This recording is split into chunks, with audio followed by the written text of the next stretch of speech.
scrutiny of the alleged references to Muhammad in the Bible as a prophet, they absolutely have no relation to the prophet of Muhammad, nor prophesy his coming. Muhammad is not mentioned in the Old Testament.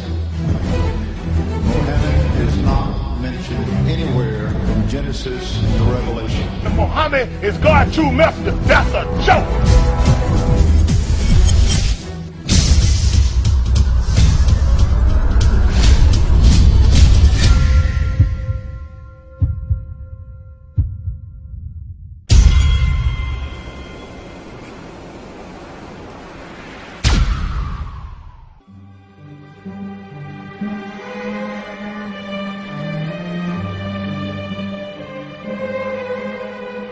Lo, we inspire thee as we inspired Noah and the prophets after him, as we inspired Abraham and Ishmael and Isaac and Jacob and the tribes, and Jesus and Job and Jonah and Aaron and Solomon, and as we imparted unto David the Psalms.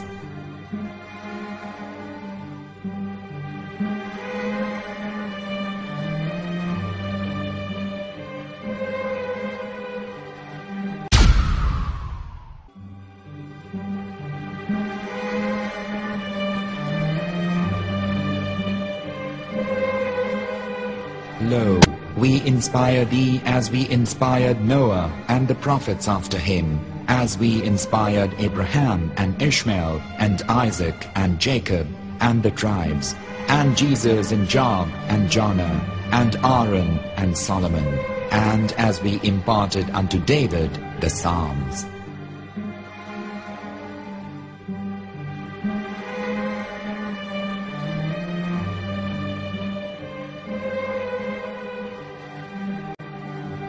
The verse we've just heard is from chapter 4 of the Quran. In the verse, God is affirming to humanity that Muhammad is indeed the recipient of a divine guidance, just as Noah, Abraham, and the rest of the prophets. However, some Christians and Jews today don't believe that Muhammad was a prophet and the covenant that God made with Abraham.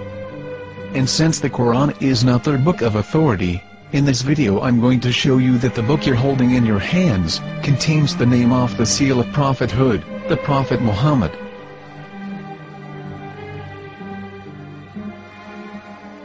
As known, the Old Testament was preserved in the Hebrew language.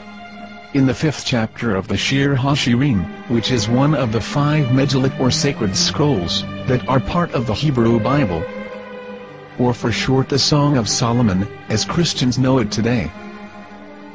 That chapter is discussing someone. Jews will say it is discussing Solomon, while Christians will say it is discussing Jesus. Considering this is the Songs of Solomon, it would seem logical that it is discussing Solomon. The verses, describing this mystery man, have the narrator's speech conjugated in the feminine, meaning it is a woman who is describing this man. So it is possible that it is one of Solomon's wives discussing her husband Solomon. However, Christians assert that Jesus is being discussed, and that the chapter is describing a man who was not yet alive at that point. A prophecy.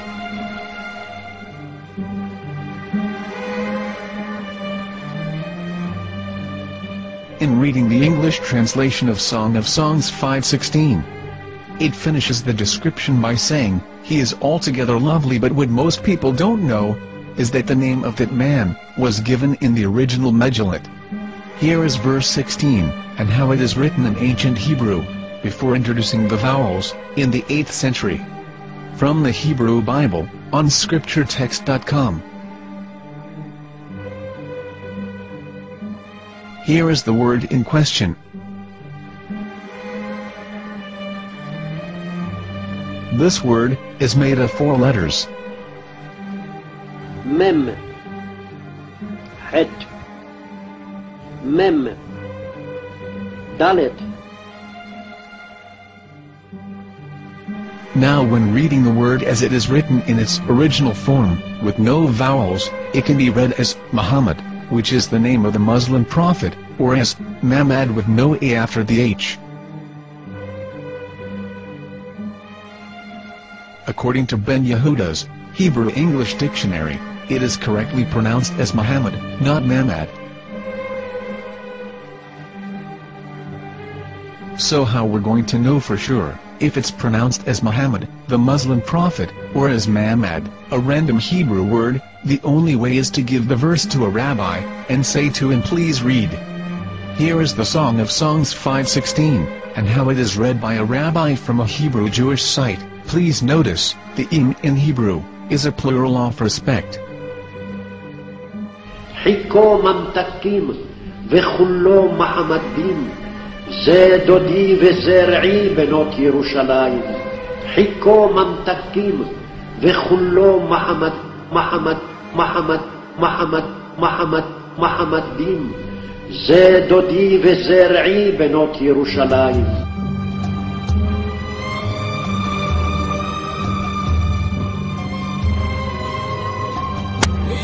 Coming out from the darkness, there are no other gods but God, and Muhammad is his messenger.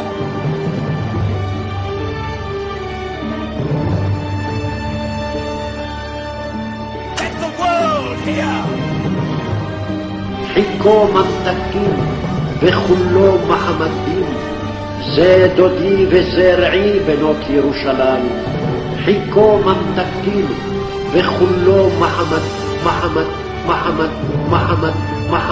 מחמדים, זה דודי וזרעי בנות ירושלים.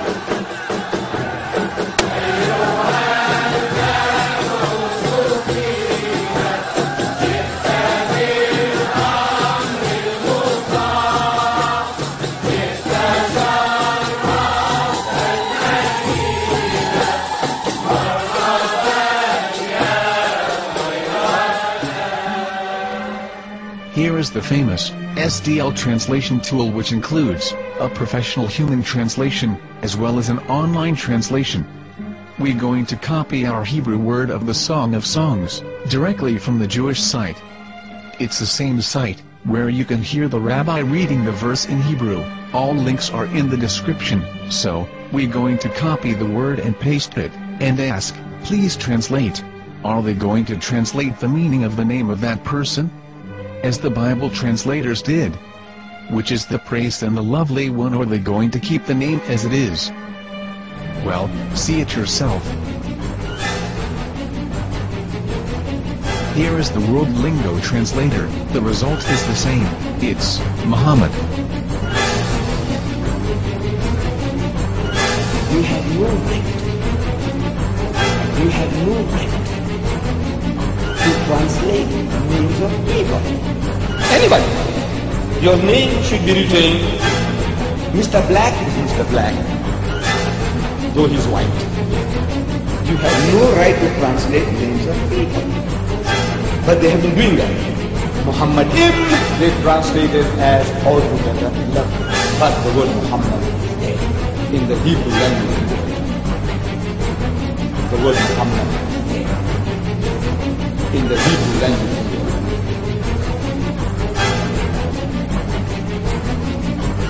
I will tell you a story from my own personal experience. Years ago, I used to spend every Sunday afternoon in a place called Speaker's Corner.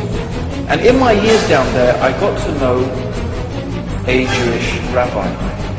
He was a very nice man. He used to listen to me, and he was always very polite and talked about Islam in a very nice way.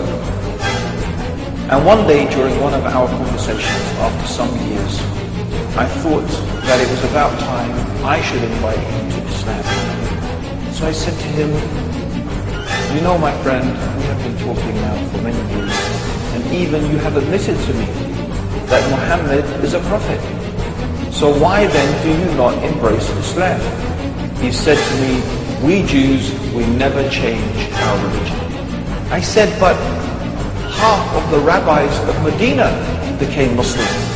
He said, that is true, but still, we Jews never change our religion. I thought, what can I say to him? He looked at me and said, listen to me, my friend.